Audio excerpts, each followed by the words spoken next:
I'm with Dr. Jennifer Epstein this morning. She's a pediatric practitioner with a very nice practice in Fairfield, Connecticut. And we were just talking about the fact that she's about 2 years into a practice transition. She's an equity owner. And she was sharing an interesting viewpoint. Jennifer, tell us a little bit about what you were reflecting on.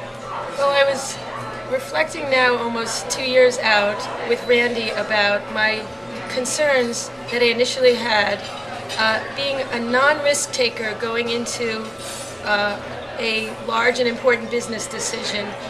For me, if I could go back and talk to the Jennifer 2 years ago who was really focused on numbers, I would say that if you're going to make a big life change like that and want to have a big payoff, there's a gut check, I'll be honest, with myself and with anyone who's thinking about going through it, but that you have to have some foresight. And for someone who doesn't have a business sense, as I didn't at the time, right, I was overly concerned with the daily number, and as it is important because you have to make a living and be able to pay your bills, but that those things are built into the equation, whether it's Randy doing it or someone else, and that those numbers, if done correctly, will always work in your favor. And for me, without question, the risks were absolutely worth it.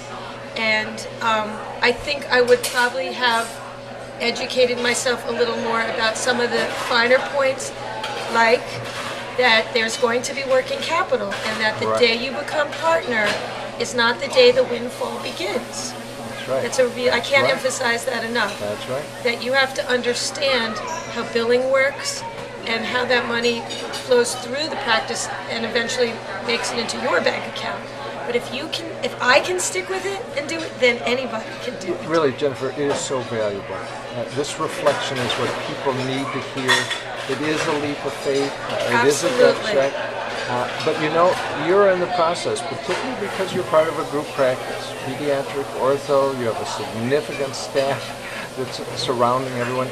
You are a doctor CEO, and you're learning every part of the practice, and now you folks are pulling the levers on all those pieces. Absolutely, and you have to, at some point, have faith in the numbers. Right, right. Well, thank you for sharing. Thank you, I Randy, appreciate it. You for bet. making this happen. All right.